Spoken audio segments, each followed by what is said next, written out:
যে কথা বলছিলাম আপনাদের শুরুতেই, সিবিআই তদন্ত, ইডি তদন্ত, তা যেভাবে যত দ্রুত গতিতে এগোচ্ছে, তা কিভাবে আসলে রাজ্যের মেডিকেল মাফিয়াদের, স্বাস্থ্য মাফিয়াদের রাতের ঘুম কেড়ে নিচ্ছে, তার কারণ তারা প্রতি মুহূর্তে ভয় পাচ্ছে। এই বোধহয় তদন্তকারীরা পৌঁছে গেল তাদের গডফাদার বা গডমাদারের বাড়ির দরজা পর্যন্ত। কেন এই ভয়, তা খোলসা করব, একটু একটু করে খোলসা করব, একটু একটু করে অনির্বাণের অগ্নিবাণের আজকের এই গোটা সময়টা আপনারা জানতে পারবেন। জানতে পেরে আরও শিউরে উঠবেন, হয়তো আরও রাগ হবে যে কিভাবে দুর্বৃত্তদের রাজনীতিকরণ হয়েছে। রাজনীতির দুর্বৃত্তকরণ নয়, দুর্বৃত্তদের রাজনীতিকরণ হয়েছে। কার্যত এ রাজ্যের প্রশাসন, রাজনীতি এবং স্বাস্থ্য ব্যবস্থাটা পুরোটা দখল করে নিয়েছে, গ্রাস করে নিয়েছে মাফিয়ারা। আর সেই মাফিয়াদেরই ভয়ঙ্কর লোভের বলি অভয়া, যে অভয়ার খুন এবং ধর্ষণের তদন্তে কেন এত অ্যালার্জি রাজ্যের সরকারের, তা প্রত্যেক দিন স্পষ্ট হচ্ছে। আজ আরো বেশি করে স্পষ্ট হবে, একেবারে খোলসা হয়ে যাবে আপনাদের সামনে। কেন, কোথায়, কিসের অ্যালার্জি। তার আগে আপনাদের এই খবরটুকু আরও একবার জানিয়ে রাখি। দাগি সন্দীপ, এই আরজি করের র্যাকেটিয়ার সন্দীপ, আরজি করে মাফিয়া চক্র চালানো, মেডিকেল মাফিয়া চক্র চালানো সন্দীপ আজ গেছিল সুপ্রিম কোর্টের দরজায় করা নাড়তে, এক অত্যন্ত প্রথিতযশা আইনজীবীর সহায়তায়। টাকা কে দিল জানি না, হয়তো সন্দীপের এই দুর্নীতির বলে অর্জিত বিপুল টাকা আছে, কিন্তু টাকার থেকেও বড় প্রশ্ন উদ্দেশ্য আর আগ্রহ। সন্দীপকে যে তদন্তকারী সংস্থার অধীনে এই মুহূর্তে কাস্টাডিতে সন্দীপ রয়েছে, গ্রেফতার হয়ে, সেই সংস্থার তদন্তের এখতিয়ার নিয়ে, সেই সংস্থাকে তদন্ত করার যে নির্দেশ কলকাতা হাইকোর্ট দিয়েছিল, সেই নির্দেশের গ্রহণযোগ্যতা নিয়ে একেবারে দেশের সুপ্রিম কোর্ট পর্যন্ত দাগি সন্দীপ পৌঁছে যাচ্ছে। কথায় বলে আপনা বুঝ পাগলেও বোঝে, আর এমন দাগি সন্দীপ বোঝে না, অসম্ভব। আসলে সন্দীপের মাথারা পাঠিয়েছে, আসলে সন্দীপের মাথারা চায় যে কোনো মূল্যে সিবিআই আর ইডির যে তদন্ত সন্দীপের বিরুদ্ধে চলছে সেটা বন্ধ হোক। তার কারণ ও তদন্ত সন্দীপের বাড়ি, তার দরজা, তার চেলা চামুন্ডাদের দরজা অব্দি গিয়ে থেমে থাকবে না, পৌঁছবে সন্দীপের মাথা পর্যন্ত। সন্দীপ যে মাথাদের কথায় হাত পা নাড়াতো, তাদের বাড়ির দরজা পর্যন্ত। আর তাই সুপ্রিম কোর্টে সন্দীপকে পাঠিয়ে শেষ রক্ষার চেষ্টা। আমি আপনাদেরকে জোর দিয়ে বলতে পারি, এই মুহূর্তে এ রাজ্যের এই মেডিকেল মাফিয়াদের সর্দারনিদের রাতের ঘুম শুধু উড়ে যায়নি, তারা এখন শেষ দংশন, আর ফোঁস নয়, শেষ দংশনের অপেক্ষায়।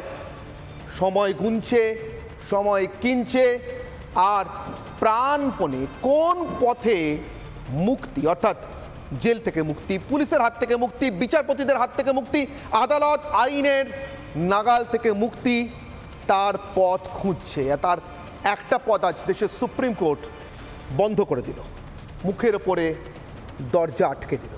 এরপর আমার প্রশ্ন, এরপর কি হবে তা নিয়ে আমার প্রশ্ন, এরপর কে যাবে তা। আসবো সে বিতর্কে, তার আগে আজকের বিশেষ প্রতিবেদন।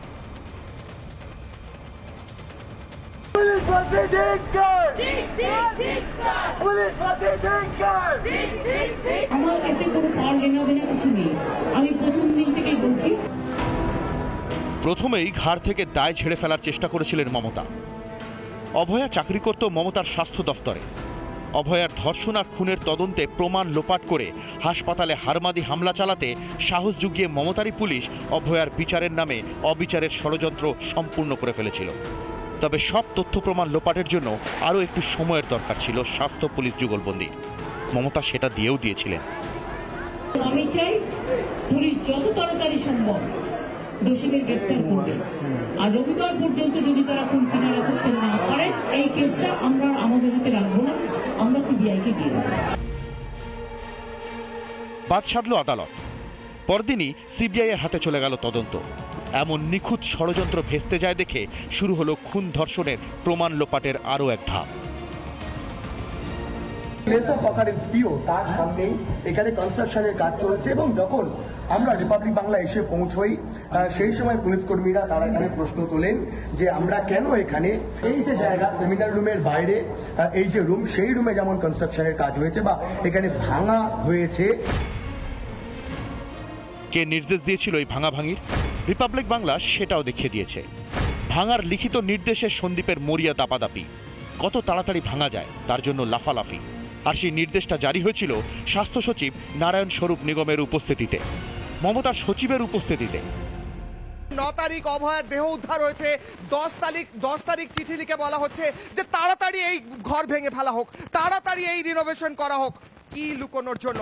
সন্দীপ ঘোষ কি লুকোনোর জন্য নারায়ণ স্বরূপ নিগমের সাথে এই মিটিং করে এই ডিসিশন নিলেন? এই সেই স্বাস্থ্য সচিবের নির্দেশেই থামাতে হয় ভাঙাভাঙির কাজ বাধ্য হয়ে। সরকারি ক্ষমতায় ভাঙা যাবে না বুঝে এবার হারমাদ হামলা। 14ই আগস্ট মাঝরাত রাজপথ দখল করেন বাংলার মেয়েরা।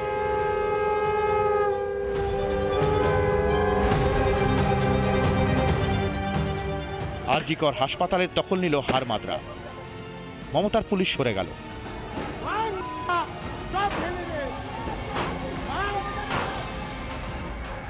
এই মুহূর্তে সাংঘাতিক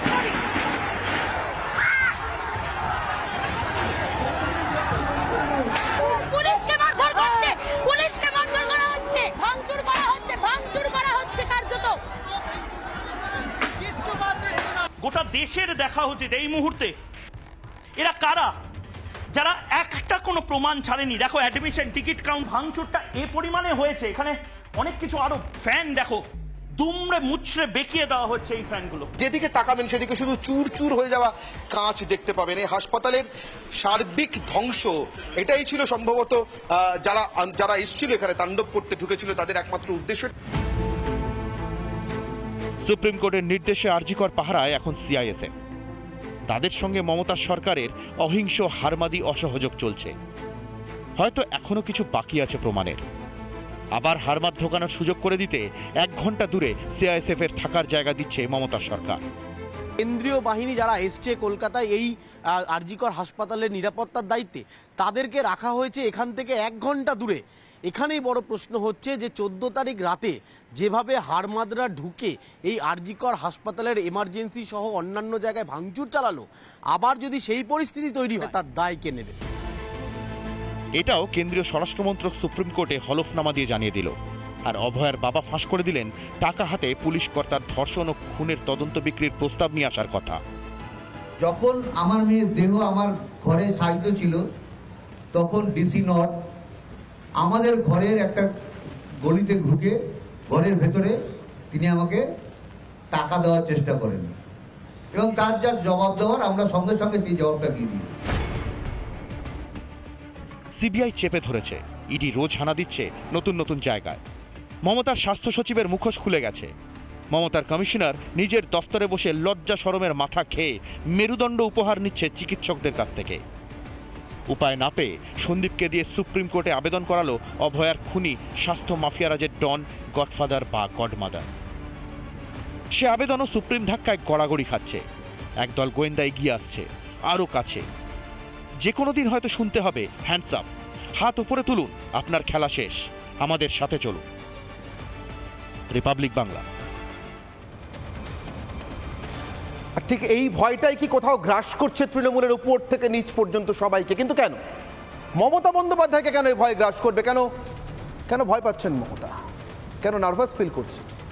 ভয় পেয়েছেন মমতা বন্দ্যোপাধ্যায়, প্রবল ভয়। না হলে যেখানে পারছেন সেখানে, যেখানে যাচ্ছেন সেখানে ভুল বকছেন কেন? এই রাজ্যের সভা, বিধানসভা, আইনসভা, সেখানে দাঁড়িয়ে তার সদস্য নয় এমন 7 জনের রেজিগনেশন, পদত্যাগপত্র চাইলেন। যারা এই সভার সদস্য নন, জানেন সংসদীয় নিয়মকানুন মমতা বন্দ্যোপাধ্যায়, তবুও চাইলেন দেশের প্রধানমন্ত্রী, স্বরাষ্ট্রমন্ত্রী, অন্য রাজ্যের মুখ্যমন্ত্রী, সেগুলো অবিকল রেখে দেওয়া হলো সভার কার্য বিবরণীতে। কেন? কার ভয়? কিসের ভয়?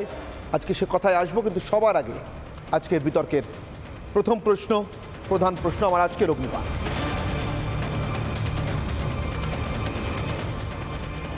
অভয়া রসেই রসাতলে মমতা, তাই এমন মরিয়া চেষ্টা, এমন ভয়ঙ্কর হাত পা ছোড়াছড়ি, যে হাত পা ছোড়াছড়ি শুরু হয়েছিল সেমিনার রুমের পাশের ঘরটা তড়িঘড়ি ভাঙার অর্ডার দিয়ে, চলেছিল হারমাদ তাণ্ডব বা হামলা দিয়ে আরজিকর হাসপাতালে। আর আজও সুপ্রিম কোর্টে সন্দীপকে পাঠানো হয়েছিল, দাগি সন্দীপকে পাঠানো হয়েছিল ঠিক এ কারণেই, কোনোভাবে যদি তদন্ত বন্ধ করা যায়। আমার সঙ্গে উপস্থিত যারা, আমার একদম বাদিক থেকে রয়েছেন সৌরভপ্রিয় দত্ত, রাজনৈতিক কর্মী, আমার সঙ্গে রয়েছেন শতরূপ ঘোষ, সিপিআইএম নেতা, আমার সঙ্গে রয়েছেন শঙ্কুদেব পান্ডা, বিজেপি মুখপাত্র, এবং আমার সঙ্গে রয়েছেন দীপাঞ্জন চক্রবর্তী, প্রাক্তন এনএসজি কর্তা।